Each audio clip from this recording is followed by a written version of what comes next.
Samantala, Police Brigadier General Andre P. Dizon inilunsad ang multi-agency force para sa 100 taong pagdiriwang ng Peña Francia Festival 2024. Ang buong detalye ng balita nasa linya si Megabow Patrol No. 36, RGD Chavez. Bicol Network News Report!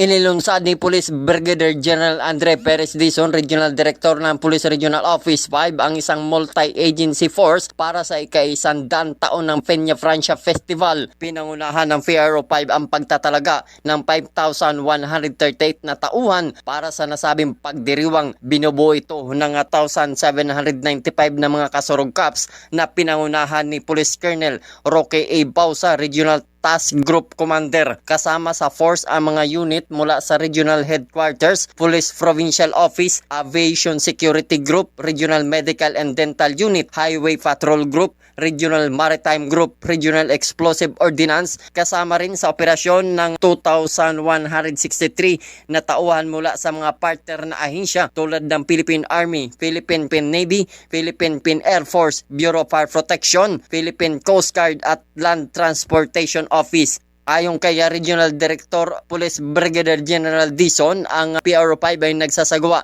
ng mas pinaigting na checkpoint operation sa ilalim ng Oplan Bicol Shield upang mapanatili ang kaayusan at seguridad sa reyon sa panahon ng pagdiriwang.